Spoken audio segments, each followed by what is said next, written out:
doing? Today I want to share with you guys tips of how to improve your speaking test in PTE Academic.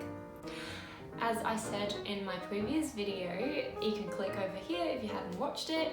I told you guys that the first time I took PTE Academic, I only got 49 out of 90 in my speaking component, and I did get 90 out of 90 in the second time I took the test. So I would like to share with you guys how I achieved the results in my second time. And this video is about to be quite long. So grab a snack and maybe a coffee.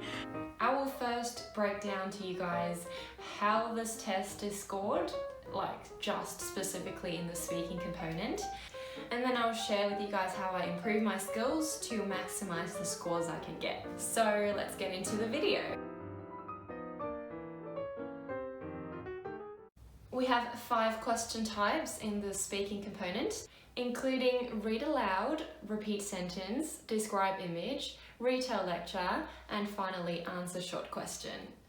And there is only one question type that is marked as correct/incorrect. Now I'll give you 3 seconds to comment below which one do you think it is. So go for it. Okay, all right, time's up.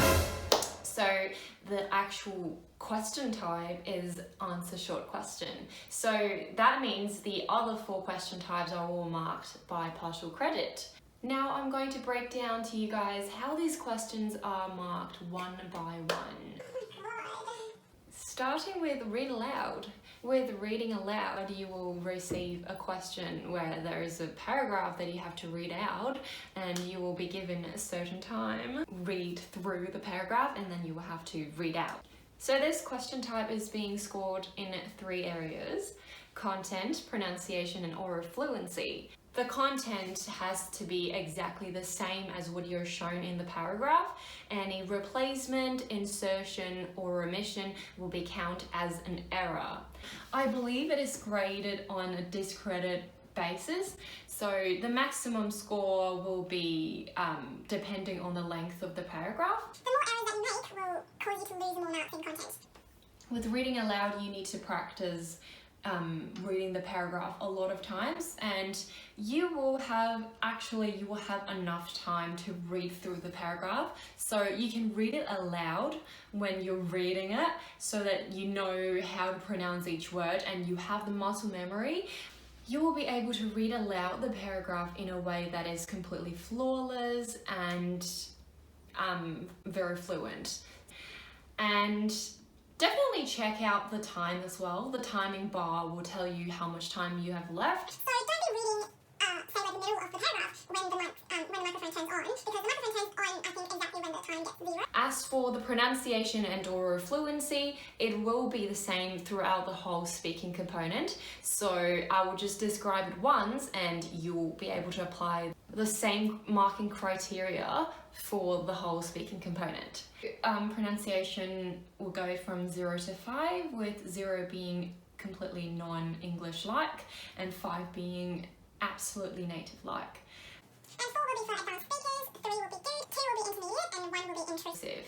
And it is the same with oral fluency. So with 0 being completely disfluent and 5 being absolutely native like, and then 4 will be advanced, 3 is good, 2 is intermediate, and 1 is intrusive. So it applies to all the other question types, well basically all the question types in speaking components. To maximize the pronunciation score, you will have to speak like a native with all the native pronunciation.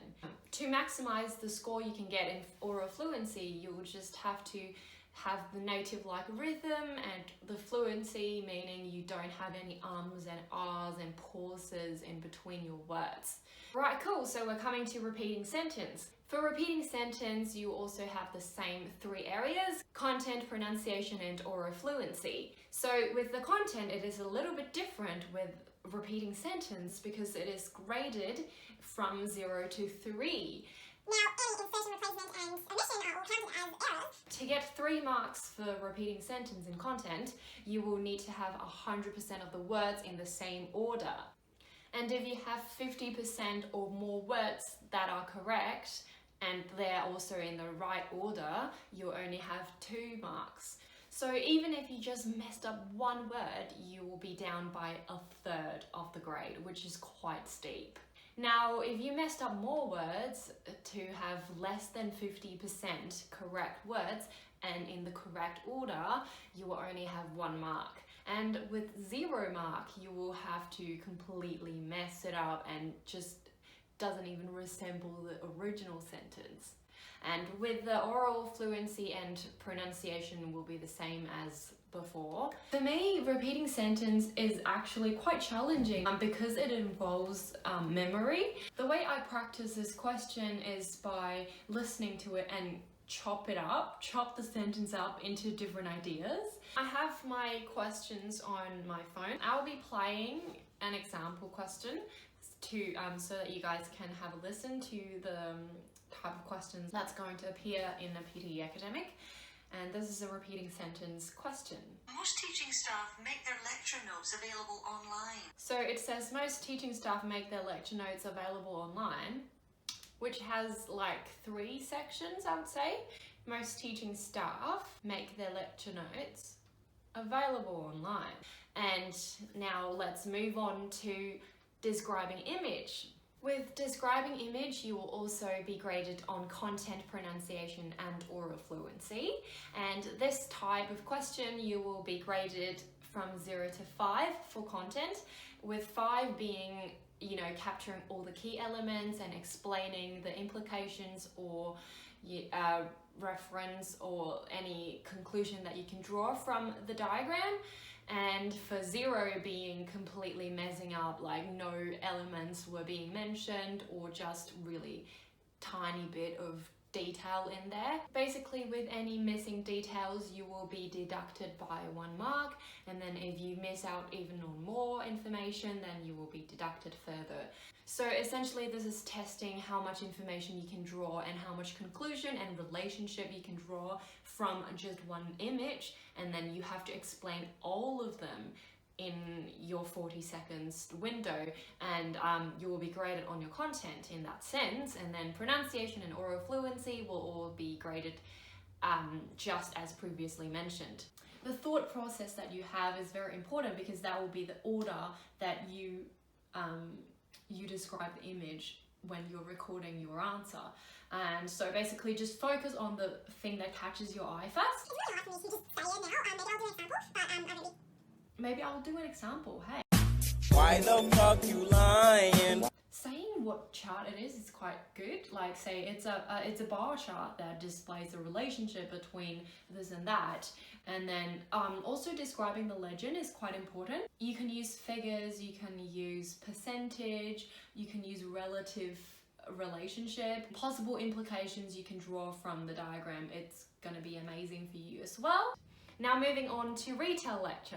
Oh my god, that's my favorite part of the speaking component. Just kidding, I actually hated it so much. The first time I did my PTE, I actually have no idea how to tackle this question. I just went in and winged it, but I didn't have a good result, obviously. The second time I took the test, I came up with some techniques to answer this question better. Just like the previous question types, you will also be graded on content, pronunciation and oral fluency. And for content, you'll also be graded from 0 to 5, with 5 being, capturing all the details and all the key elements, and I suppose they're like the key words. And all the concepts were being explained, and possible conclusion, possible development, or any implications that the person mentioned in the recording. You will have to include all of those in order to get 5. And then 0 will be completely fragmented. You have no idea what you're talking about, and even if you've talked about a lot of things, they are probably not related to the recording that was played. So basically, if you missed out on any key ideas or key implications or key relationship between different ideas, you will miss out on marks on content. The recording could be a presentation, it could be an actual lecture, it could be an interview, or it can be just a convo. Why you always lying? There is a diagram for you to sort of refer the ideas to, but it's also basically quite useless. The diagram just doesn't really tell you much. For retelling lecture, you definitely have to make use of the notepad that is given to you at the start of the test, and you have to very diligently write down all the keywords. The mistakes that I made in my first time taking the lecture. Well, taking the test, in retail lecture, I actually draw arrows and like symbols and things and drew it like in a way that it's quite scattered. I think you really should not do that at all. What you should do is just write down the words. And just don't draw anything, because your brain will be able to see those words and come up with sentences, and you don't have to draw those fancy arrows and symbols because you're wasting your time and wasting your attention by doing so. I don't think I will be doing an example on this. Maybe I will do it in a separate video. Because I feel like this is a hard question to just demonstrate on. Yeah, let me know down below if you really want me to demonstrate how to do the retail lecture question. Okay, finally with answering short question. Oh, did I mention? The 4 different ways. Whatever, I don't know what to say that. And With short questions, it's very straightforward, is either correct or incorrect.